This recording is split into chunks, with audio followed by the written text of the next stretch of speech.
The sun was setting over the city as Alexander Reed sat at his usual corner table at La Maison, the most expensive restaurant downtown. From his seat, he could see the entire city that he had conquered in business. At 40 years old, Alexander had more money than he could spend in 3 lifetimes. His dark suit was perfectly fitted to his tall frame, and his watch alone cost more than what most people earned in a year. Another bottle of the 1982 Bordeaux, he told the waiter who rushed to fulfill his request. Across from him sat Thomas Wells, his oldest friend and business rival. They had known each other since college, before Alexander built his real estate empire. Unlike Alexander, who came from old money, Thomas had fought his way up from nothing. "You know what your problem is, Alex?" Thomas asked, swirling the red wine in his glass. "You've never known what it's like to be ordinary. That's why you can't connect with people anymore." Alexander frowned. He didn't like being criticized, especially by Thomas. "That's not true. I understand people perfectly well. That's how I've made my fortune." Thomas laughed and shook his head. Understanding how to make money from people isn't the same as understanding people. When was the last time you had a real conversation with someone who wasn't trying to hit something from you? Alexander couldn't remember. Most of his days were filled with meetings, phone calls, and business dinners. The people in his life were either working for him or wanting something from him. "Look at you," Thomas continued. "You live in that glass tower. You have 5 cars you never drive. You eat at the same restaurants where everyone knows to give you the best table. You've lost touch with real life." "That's not fair," Alexander said, feeling defensive. "I worked hard to get where I am." "I'm not saying you didn't, but I bet you couldn't survive as a regular person anymore. You're too used to your perfect world, where everything happens exactly as you want it." Alexander sat up straighter. If there was one thing he couldn't resist, it was a challenge. "I could do it easily. Being ordinary isn't that hard." A slow smile spread across Thomas's face. "Prove it." "What do you mean?" "I mean, let's make a bet. You live like an average person for 3 months. No access to your money beyond what you earn at a regular job. No fancy apartment, no assistant making your life easy, no connections to help you. Just you, living like the rest of us." Alexander narrowed his eyes. "And what do I get when I win?" "If you make it 3 months without quitting or cheating, I'll donate $1 million to that children's charity you're always talking about. And if I lose, you donate the money instead, and you admit that I was right." Alexander thought about it for only a moment. He never backed down from a challenge, especially one from Thomas. "Deal, but I need to set some ground rules." "Of course," Thomas agreed. "You get a normal apartment in a working-class area. You find a job on your own. No help from connections. You can't tell anyone who you really are.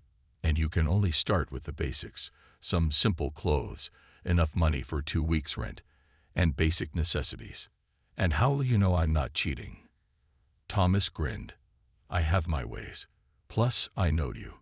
You're too proud to cheat." They shook hands firmly. Alexander felt confident. How hard could it be to live like an ordinary person? People did it every day. "The bet starts tomorrow," Thomas said.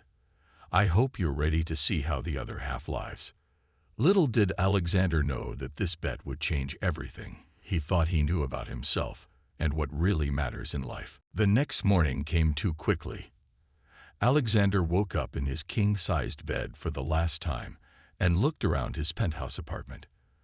The floor-to-ceiling windows showed the city spread out below him like a toy kingdom. For a moment, he wondered if he had made a mistake accepting Thomas's bet. "Too late now," he muttered to himself as he packed a small bag with simple clothes. By noon, Alexander stood in front of a 5-story brick building in a part of town he had never visited before. The paint on the front door was peeling, and one of the steps was cracked. A group of children played noisily on the sidewalk. He checked the address on the paper Thomas had given him again. This was it, his home for the next 3 months. The apartment was on the third floor. Alexander climbed the stairs, already missing his private elevator. When he unlocked the door, he was hit by the smell of old carpet and fresh paint.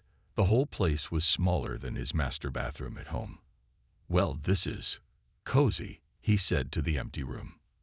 The apartment had a small living room with a worn couch, a tiny kitchen with old appliances, a bathroom where the shower dripped, and a bedroom just big enough for a double bed and a dresser. Through the thin walls, he could hear his neighbors arguing about money. Alexander sat on the couch and looked at the envelope Thomas had left for him. Inside was $800 in cash, enough for 2 weeks' rent and basic food. After that, he would need to find a job. How hard can it be? He asked himself as he unpacked his few belongings. That afternoon, Alexander set out to find work. He had prepared a simple resume that hid his real business experience and education. It felt strange to walk instead of being driven, to pass by coffee shops instead of being seated at the best table, to be just another face in the crowd. 5 hours and 6 rejections later, Alexander was tired, hungry, and frustrated. No one seemed impressed by his confident smile or firm handshake. Without his expensive suit and famous name, he was nobody special. "We're looking for someone with actual experience," one manager had told him. "Do you know how to use our computer system?" Another had asked. Alexander had never had to apply for a job before. He had started his company right after college with money from his family. He didn't know how to operate a cash register or make coffee for customers or stack boxes in a warehouse. As the sun began to set, Alexander spotted a small bookstore with a "Help Wanted" sign in the window. His feet hurt, and he was ready to give up. But something about the warm light inside the store made him try one more time. The bell above the door jingled as he entered. Books filled every space, on shelves that reached the ceiling, in stacks on tables, and in bins on the floor. The smell of paper and binding glue filled the air. "I'll be right with you," called a woman's voice from somewhere in the back. Alexander waited, looking around at the carefully organized chaos. This place was nothing like the sleek, modern bookstores he sometimes visited. This place had character. "Can I help you?" Alexander turned to see a woman about his age standing behind him. She had dark curly hair pulled back in a simple ponytail and warm brown eyes that studied him carefully. She wasn't beautiful in the way the women he usually dated were beautiful, but there was something about her face that made it hard to look away. "I saw your sign," Alexander said, pointing to the window. "I'm looking for a job." "Do you have any experience working in a bookstore?" she asked, crossing her arms. "No, but I'm a fast learner." It was strange to have to sell himself to someone else. The woman looked him up and down. "I'm Maya. I own this place. The job doesn't pay much, and the hours can be long." Still interested. For the first time since the bet began, Alexander felt a spark of real interest. "Yes," he said, extending his hand. "I'm Alex, and I'd like to try." "Your first day starts now," Maya said, handing Alexander a blue apron with the bookstore's name. "Turning pages, stitched across the front. Put this on, and I'll show you around." Alexander looked at the simple cotton apron. At his company, he had people who had assistants. Now he was the assistant. "The morning shift is from 9 to 2. Afternoon is 2 to 7, Maya explained as she walked him through the small store. "We organize books by subject, then by author's last name. The prices are on the inside cover. We don't have a fancy computer system, just an old cash register." Alexander followed her, trying to remember everything. The store was much smaller than his company's lobby, but somehow it felt more complicated. "Any questions?" Maya asked, turning to face him. Alexander had many questions, but he didn't want to seem completely helpless. "I think I can handle it." Maya raised an eyebrow. "We'll see. Your first job is to put these new books on the right shelves." She pointed to a box of books. "Then you can help Mrs. Chen when she comes in at 4. She's looking for mystery novels with female detectives." For the next few hours, Alexander struggled with tasks that seemed simple but weren't. He put history books in the science section. He couldn't figure out how to use the old cash register. He gave a customer incorrect change. Each time he made a mistake, Maya patiently showed him the right way. But he could see the doubt in her eyes. "I'm sorry," he said after knocking over a display of children's books. "I promise I'm not usually this clumsy." "Everyone has a rough first day," Maya said, helping him pick up the books. "But I need to know if you're serious about this job. I can't afford to hire someone who's just passing time." The old Alexander would have walked out. He didn't need this job or this woman's approval. But something made him want to prove himself to her. "I am serious," he said. "Please give me another chance." Maya studied his face for a moment. "Fine. Let's try something else. How about you help me unpack the new shipment in the back room?" The back room was small and crowded with boxes. Alexander rolled up his sleeves and got to work. This was physical labor, something he had never done before. By the end of the hour, his hands were dirty and his back hurt, but he had successfully unpacked 4 boxes of books. "Not bad," Maya said, offering him a bottle of water. "You're stronger than you look." Alexander couldn't remember the last time he had worked hard enough to be thirsty. He took the water gratefully. "Thanks. So what's your story, Alex?" Maya asked, sitting on a stack of books. "You don't seem like someone who needs this job." Alexander froze. He couldn't tell her the truth, but he didn't want to lie completely. "I'm starting over," he said finally.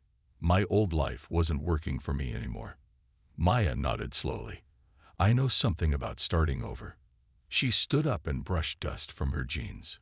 "Come on, I'll teach you how to close up the shop."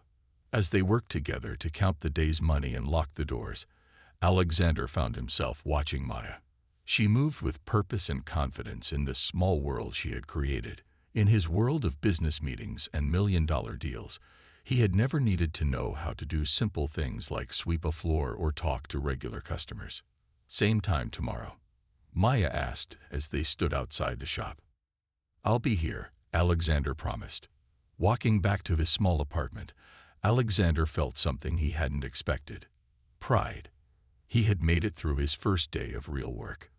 His hands were sore and his feet hurt, but he had earned his first honest day's pay. As he climbed the stairs to his apartment, he realized something else. For the first time in years, someone was seeing him. Not his money or his power, just him. And for some reason, he wanted Maya to see him as someone worth keeping around. 2 weeks passed quickly. Alexander's first paycheck seemed tiny compared to what he used to earn in a single hour, but he felt strangely proud of it.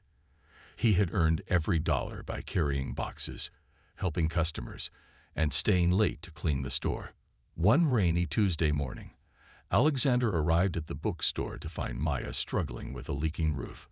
Water dripped steadily into a bucket in the corner. "The landlord won't fix it until next week," Maya said, pushing her wet hair from her face. "He says it's not an emergency."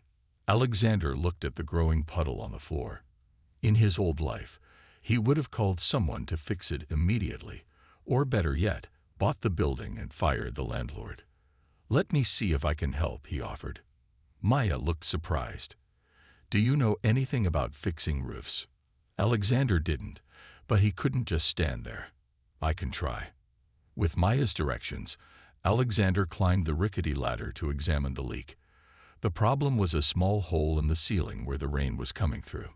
He remembered watching one of his maintenance staff fix something similar years ago. "I need a plastic sheet, some tape, and a small piece of wood," he called down to Maya. She found the supplies, and Alexander carefully covered the hole, securing the plastic with tape and using the wood to direct the water away from the leak. It wasn't perfect, but it stopped the dripping. "Where did you learn to do that?" Maya asked when he climbed down. Alexander smiled. "I guess I'm a fast learner." That afternoon, an elderly woman named Mrs. Wilson came into the store. She walked slowly with a cane and had trouble reaching books on the higher shelves. "Let me help you," Alexander said, reaching up to get the book she wanted. "Thank you, young man," Mrs. Wilson said with a smile. "My old bones don't work like they used to." Alexander found himself talking with Mrs. Wilson for almost an hour about her favorite books. In his old life, he never would have taken the time to talk with someone who couldn't do anything for his business. But here, he enjoyed listening to her stories about growing up during harder times. When Mrs. Wilson left, Maya was watching him with a curious expression. "What?" Alexander asked. "Nothing," Maya said. "It's just nice to see someone who cares about the customers as people, not just as wallets." Her words made Alexander uncomfortable. In his real business, he often did see people as walking wallets. That evening, as they closed the store, Maya invited Alexander to join her for dinner at a small cafe down the street. "I can't afford anything fancy," she warned, "but they make good sandwiches." The cafe was simple, with plastic tables and paper napkins. Nothing like the five-star restaurants Alexander used to visit. But the food was hot, and the coffee was strong. "So, what did you do before you came here?" Maya asked between bites of her sandwich. Alexander had prepared for this question. "I worked in a big office, made good money, but had no real friends, no real life." "What made you leave?" Alexander thought about the bed, but also about the emptiness he had felt in his big penthouse. "I needed to find out who I really am when you take away all the fancy stuff." Maya nodded slowly. Most people never ask themselves that question. "What about you?" Alexander asked, genuinely curious. "Have you always run the bookstore?" Maya's eyes grew sad. "No, I was in college, studying to be a teacher. Then my parents died in a car accident 3 years ago.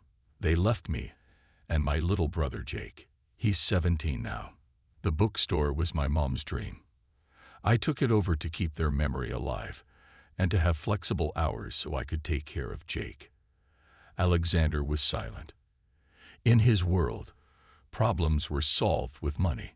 Maya's problems were about love and responsibility, things money couldn't fix. "I'm sorry," he said finally.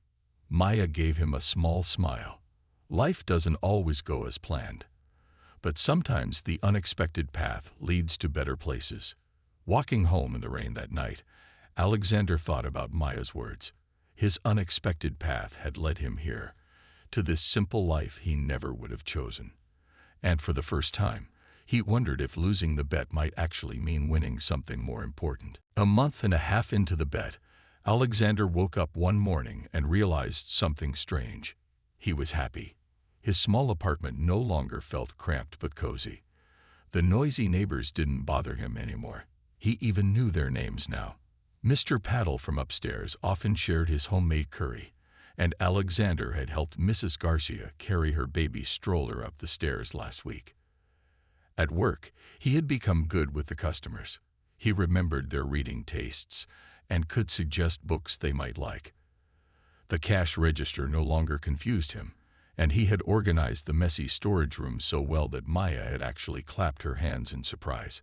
"I've been meaning to do that for years," she had said, looking at the neatly arranged shelves. Today was Saturday, the busiest day at the bookstore. Alexander arrived early to help Maya set up for a children's reading hour. He found her struggling to move a heavy bookshelf. "Let me do that," he said, easily sliding the shelf to create space for the children to sit. "What would I do without you?" Maya smiled, and Alexander felt his heart beat faster. This was new. In his old life, Alexander had dated many beautiful women. They had gone to fancy restaurants and exclusive parties, but he had never felt this way before, like he just wanted to be near someone, to see them smile, to make their life easier. The children's reading hour was a success. Alexander watched as Maya read stories, changing her voice for different characters, and making the children laugh. Afterward, a little girl with pigtails tugged on his apron. "Can you read the next story?" she asked, holding up a book about dragons. Alexander had never read to children before. "I'm not very good at it," he admitted. "Please," the little girl asked. "You have a nice voice." So Alexander sat in the reading chair and opened the book. At first, his voice was stiff, but soon he was making dragon roars that had the children giggling. When he finished, they all clapped, and he saw Maya watching him with a warm smile. During lunch break, Maya brought sandwiches for them to share in the back room. "You were great with the kids," she said, passing him a soda. "Have you ever thought about having children of your own?" Alexander nearly choked on his sandwich. In his real life, children had never been part of the plan. His business was his baby, but now he found himself imagining what it might be like to have a family. A real connection with people who loved him for himself, not his money. "Maybe someday," he said, "with the right person." Maya blushed slightly and changed the subject. "I'm closing the store early today. Jake has a baseball game, and I promised I'd be there. Would you like to come?" The old Alexander would have found a high school baseball game boring, but the new Alexander said yes without hesitation. The baseball field was crowded with parents and friends. Alexander sat next to Maya in the bleachers and cheered loudly when Jake came up to bat. The boy hit a double, and Maya jumped up with excitement, grabbing Alexander's hand without thinking. Her hand felt warm in his, and Alexander didn't let go. They sat that way, hands linked, for the rest of the game. Jake's team won, and afterward, the three of them went for ice cream. Alexander listened as Jake talked about the game and his plans for college next year. "I want to study engineering," Jake said, "but scholarships are hard to get." "You're smart," Alexander said. "You'll find a way." In his head, Alexander was already thinking about how he could help this boy when the bet was over. He could easily pay for Jake's education, but he also knew that Maya was proud and might not accept such help. Walking home that evening, Alexander realized that the bet had changed him in ways he never expected. He wasn't counting the days until he could return to his luxury life anymore. Instead, he was thinking about ways to stay connected to the simple world he had found, and especially to Maya. That night, Thomas called to check on him. "Ready to give up yet?" his friend asked. "Never," Alexander replied. But for the first time, he wasn't thinking about winning the bet.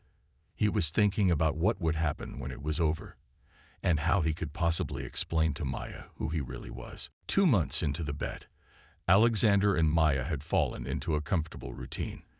They worked side by side during the day, often had dinner together in the evening, and sometimes went for walks in the nearby park. Alexander had even fixed the leaky sink in Maya's apartment and helped Jake with his math homework. Alexander had never felt closer to anyone. He found himself thinking about Maya all the time. Her laugh, the way she tucked her hair behind her ear when she was concentrating, how she remembered every customer's name. He knew he was falling in love with her.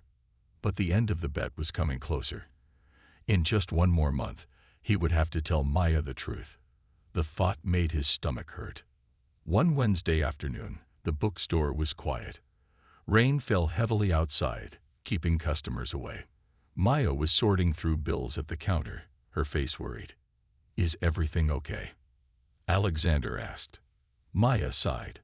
"Just the usual money problems. The roof needs real repairs, not just our quick fix, and property taxes are due next month." Alexander wanted to tell her that he could solve all her problems with 1 phone call, but that would break the rules of the bet. "We'll figure something out," he said instead, putting his hand on her shoulder. Maya looked up at him, her eyes soft. "You always make me feel like things will be okay." Without thinking, Alexander leaned down and kissed her. Maya's lips were soft, and she smelled like old books and coffee. For a moment, the world stopped. Then Maya kissed him back, and Alexander felt happier than he had ever been in his entire life. That evening, they closed the store early and went to Maya's apartment for dinner. Alexander helped her cook pasta, and they laughed when he dropped half the spaghetti on the floor. Jake was staying at a friend's house, so they had the place to themselves. After dinner, they sat on Maya's small couch, talking about their childhoods. Alexander was careful to leave out details about his wealthy upbringing, but he told her about losing his mother when he was young and how lonely he had often felt. "I've never told anyone these things," he admitted. Maya touched his face gently. "Thank you for sharing them with me." Just as Alexander was about to kiss her again, the doorbell rang. Maya looked confused. "I'm not expecting anyone." She opened the door, and Alexander froze. Thomas stood there, wearing an expensive suit and a surprised expression. "I'm sorry to interrupt," Thomas said, looking from Maya to Alexander. "But I need to speak with Alex." Maya invited him in, clearly curious about this well-dressed stranger who knew Alexander. "What are you doing here?" Alexander whispered to Thomas when Maya went to make coffee. "Your phone's been off all day," Thomas replied. "There's an emergency at the company. The Johnson deal is falling apart. I know we had the bet, but I thought you'd want to know." Alexander felt like his two worlds were crashing together. "You need to leave," he said urgently. "We can talk about this tomorrow." But it was too late. Maya returned with the coffee and heard his words. "Is everything okay?" she asked. Thomas looked confused. "You haven't told her." "Told me what?" Maya looked at Alexander. Alexander's heart sank. There was no way out now. "Maya, I need to explain something." "Alex is actually Alexander Reed," Thomas said. "The CEO of Reed Enterprises, one of the richest men in the city." Maya's face went pale. "What is he talking about, Alex?" Alexander took a deep breath. "I made a bet with Thomas that I could live like an ordinary person for 3 months. The job at the bookstore, the apartment, it was all part of the bet." Maya's expression changed from confusion to anger. "So these past 2 months, our friendship, everything, it was all just a game to you? A rich man's entertainment?" "No." Alexander reached for her hand, but she pulled away. "It started as a bet, but it became real. What I feel for you is real." Maya stood up, tears in her eyes. "Please leave. Both of you. Maya, please listen." Alexander begged. "Go back to your mansion and your millions," Maya said, her voice breaking. "Leave me and my simple, boring life alone." As Alexander walked out into the rain with Thomas, he knew he had just lost something far more valuable than any bet. Alexander returned to his luxury penthouse that night. The doorman welcomed him back with surprise. "Mr. Reed, we weren't expecting you for another month." Inside, everything was exactly as he had left it. The expensive furniture gleamed. The floor-to-ceiling windows showed the glittering city below. His housekeeper had kept everything perfect. But it all felt wrong now. Alexander walked through the silent rooms, turning on lights. His king-sized bed with its silk sheets, his walk-in closet full of designer suits, his kitchen with fancy appliances he rarely used. Everything that had once seemed normal now felt empty and cold. He picked up his phone and called Maya. It went straight to voicemail. "Maya, please listen," he said after the beep. "What Thomas told you was how this started, but not what it became. My feelings for you are real. Please give me a chance to explain." Alexander couldn't sleep that night. He kept thinking about Maya's face when she learned the truth. The hurt in her eyes had been real. The next morning, he went to the bookstore, but it was closed. A sign on the door said, "Closed for personal reasons." Alexander tried calling again. No answer. He went to Maya's apartment and knocked on her door. No one came. He left a note, but he wasn't sure she would read it. Thomas called him around noon. "The Johnson deal is waiting for your decision," his friend said. "Are you coming to the office?" Alexander hadn't even thought about work. "I'll be there in an hour." Walking into Reed Enterprises for the first time in 2 months felt strange. People stared at him. His assistant jumped up from her desk in shock. "Mr. Reed, we thought you were on an extended vacation." Alexander nodded and walked into his large corner office. Everything was as he had left it. The view was better than from his apartment. His desk was clear except for the folders Thomas had left there. He sat in his expensive leather chair and opened the Johnson file. It was a $50 million deal, the kind of business that had once excited him. Now he found it hard to care. Thomas came in and sat across from him. "You look terrible," he said. "Thanks," Alexander replied without looking up. "So, you really like this bookstore woman?" Alexander finally looked at his friend. "Her name is Maya. And yes, I more than like her. I love her." Thomas raised his eyebrows. "Wow, I didn't see that coming." "Neither did I." Alexander closed the file. "You were right about one thing. I didn't understand real life. But now I've seen it, and I can't just go back to how things were." "What are you going to do?" Alexander leaned back in his chair. "First, I'm going to fix the Johnson deal. Then I'm going to figure out how to get Maya to talk to me again." For the next week, Alexander tried to return to his old life. He went to meetings. He made decisions about millions of dollars. He ate at expensive restaurants. But he felt like he was playing a role in a movie about his life, not actually living it. Every day, he called Maya. Every day, he visited the bookstore, which remained closed. Every day, the hole in his heart grew bigger. On Friday, Alexander was leaving his office when his assistant stopped him. "Sir, there's someone here to see you. He doesn't have an appointment, but he says it's important." Alexander was about to say he was too busy when a young man stepped into view. It was Jake, Maya's brother. "We need to talk," Jake said, his voice serious. "About my sister." Alexander felt hope for the first time in days. "Come into my office." Jake looked around at the luxurious office with wide eyes, but quickly focused on Alexander. "Maya's miserable," Jake said bluntly. "She won't admit it, but she misses you." "I miss her too," Alexander said. "More than I can say." "She thinks everything between you was fake," Jake continued. "Was it?" Alexander shook his head. "No. The bet is how it started, but what I feel for Maya is the most real thing in my life." Jake studied him for a long moment. "Then you need to prove it to her." "How do I prove it to her?" Alexander asked, leaning forward in his chair. Jake sat down across from him. "First, you need to understand why she's so hurt. It's not just about the bet. Maya has been let down by people before. Our father left when we were kids. Her college boyfriend used her to pass his classes, then dumped her. Then our parents died, and she gave up her own dreams to take care of me in the bookstore." Alexander listened carefully. He had never heard this much about Maya's past. "She doesn't trust easily," Jake continued. "And when she found out who you really are, she thought the whole thing was just rich people games." Alexander winced. It didn't start that way, but it didn't end that way either. "Then show her," Jake said simply. "Actions speak louder than words." After Jake left, Alexander sat in his office for a long time, thinking. Then he made some phone calls. The next morning, Alexander drove himself to Maya's apartment in a plain car, not his usual luxury one.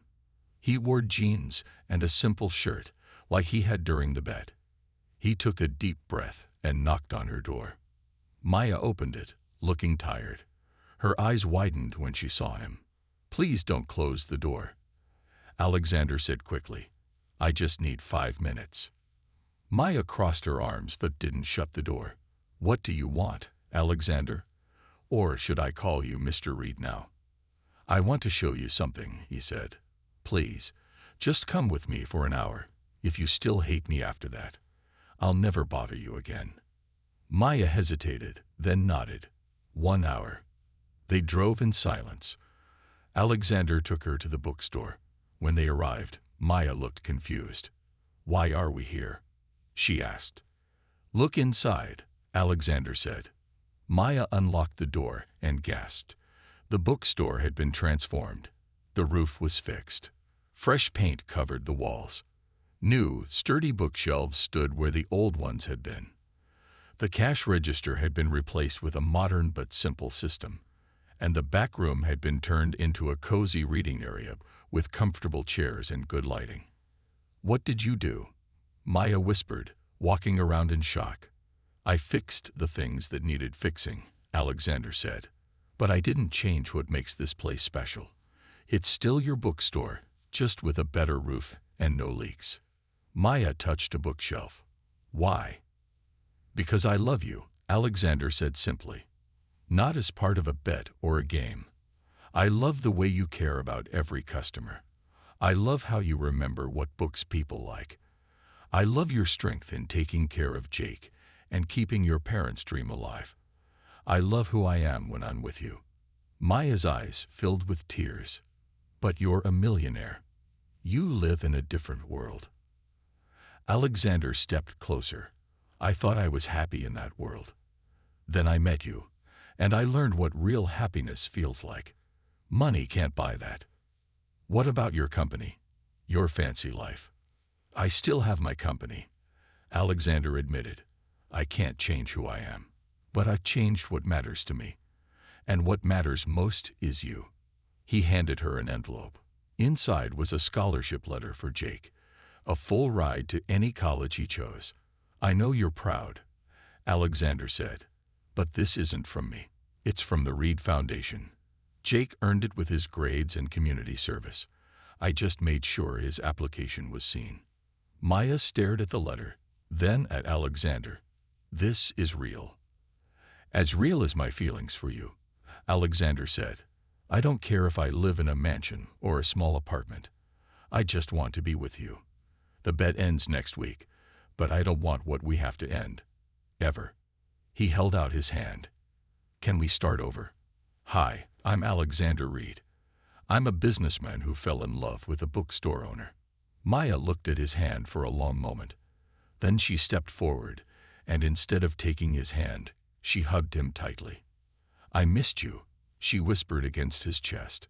Alexander held her close, feeling like he had finally come home. I missed you too. Every minute. 3 months had passed since the bet began. Alexander and Thomas met at the same expensive restaurant where they had first made their wager. Well, Thomas said, raising his wine glass, you did it. 3 whole months living like an ordinary person. I didn't think you could do it. Alexander smiled. Neither did I. So I owe the children's charity $1 million, Thomas said, pulling out his checkbook. A bet is a bet. Alexander shook his head. Actually, I have a different idea. The next day, Alexander took Maya to a part of town she had never visited.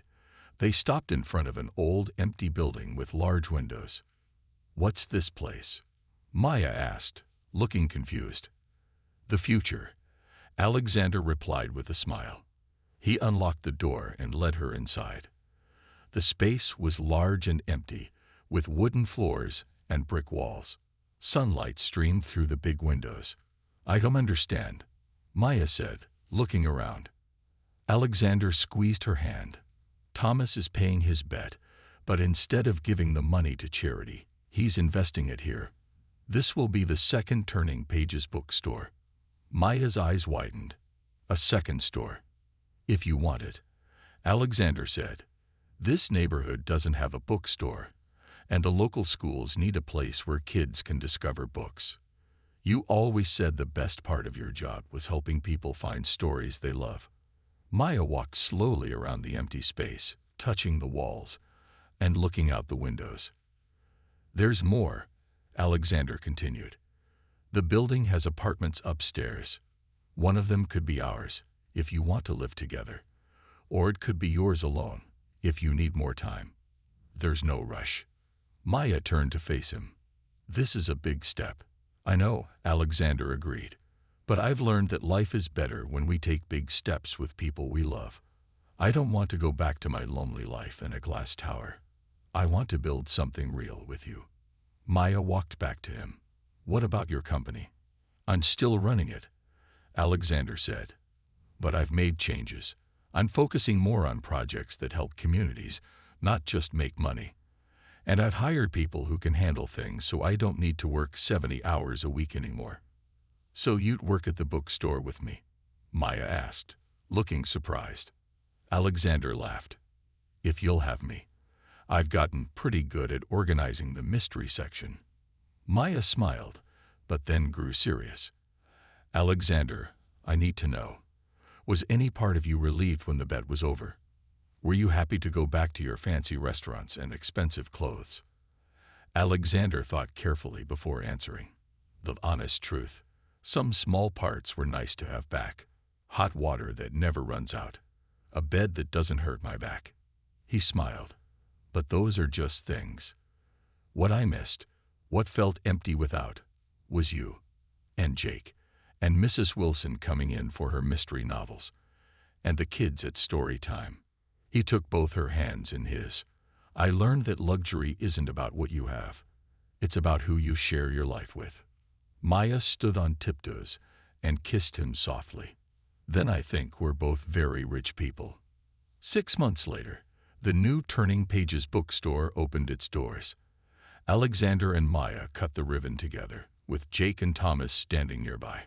The store was beautiful, with cozy reading corners and shelves filled with carefully chosen books. Upstairs, Alexander and Maya had made their first home together, a simple apartment with a view of the city. That evening, after all the customers had gone, Alexander found Maya sitting in a reading chair, looking around at their creation. Happy? He asked, sitting beside her. Very, she said, resting her head on his shoulder. Who would have thought a millionaire's silly bet would lead to this? Alexander put his arm around her. The best things in life come when we least expect them. As night fell outside, they sat together in the quiet bookstore, two people from different worlds who had found their way to the same story. Hashtag, a millionaire's wager turns into a life-changing love story. Hashtag part 9. Two worlds together. 3 months had passed since the bet began. Alexander and Thomas met at the same expensive restaurant where they had first made their wager. Well, Thomas said, raising his wine glass, you did it. 3 whole months living like an ordinary person. I didn't think you could do it. Alexander smiled. Neither did I. So I owe the children's charity $1 million, Thomas said, pulling out his checkbook. A bet is a bet. Alexander shook his head. Actually, I have a different idea. The next day, Alexander took Maya to a part of town she had never visited. They stopped in front of an old, empty building with large windows. What's this place? Maya asked, looking confused. The future, Alexander replied with a smile. He unlocked the door and led her inside. The space was large and empty, with wooden floors and brick walls. Sunlight streamed through the big windows. I don't understand, Maya said, looking around. Alexander squeezed her hand. Thomas is paying his bet, but instead of giving the money to charity, he's investing it here. This will be the second Turning Pages bookstore. Maya's eyes widened. A second store. If you want it, Alexander said. This neighborhood doesn't have a bookstore, and the local schools need a place where kids can discover books. You always said the best part of your job was helping people find stories they love. Maya walked slowly around the empty space, touching the walls and looking out the windows. There's more, Alexander continued. The building has apartments upstairs. One of them could be ours, if you want to live together, or it could be yours alone, if you need more time. There's no rush. Maya turned to face him. This is a big step. I know, Alexander agreed. But I've learned that life is better when we take big steps with people we love. I don't want to go back to my lonely life in a glass tower. I want to build something real with you. Maya walked back to him. What about your company? I'm still running it, Alexander said. But I've made changes. I'm focusing more on projects that help communities, not just make money. And I've hired people who can handle things so I don't need to work 70 hours a week anymore. So you'd work at the bookstore with me? Maya asked, looking surprised. Alexander laughed. If you'll have me. I've gotten pretty good at organizing the mystery section. Maya smiled, but then grew serious. Alexander, I need to know. Was any part of you relieved when the bet was over? Were you happy to go back to your fancy restaurants and expensive clothes? Alexander thought carefully before answering. The honest truth. Some small parts were nice to have back. Hot water that never runs out. A bed that doesn't hurt my back. He smiled. But those are just things. What I missed, what felt empty without, was you. And Jake. And Mrs. Wilson coming in for her mystery novels. And the kids at story time. He took both her hands in his. I learned that luxury isn't about what you have. It's about who you share your life with. Maya stood on tiptoes and kissed him softly. Then I think we're both very rich people. 6 months later, the new Turning Pages bookstore opened its doors. Alexander and Maya cut the ribbon together, with Jake and Thomas standing nearby. The store was beautiful, with cozy reading corners and shelves filled with carefully chosen books. Upstairs, Alexander and Maya had made their first home together, a simple apartment with a view of the city. That evening, after all the customers had gone, Alexander found Maya sitting in a reading chair, looking around at their creation. "Happy?" he asked, sitting beside her. "Very," she said, resting her head on his shoulder. Who would have thought a millionaire's silly bet would lead to this? Alexander put his arm around her. The best things in life come when we least expect them. As night fell outside, they sat together in the quiet bookstore, two people from different worlds who had found their way to the same story.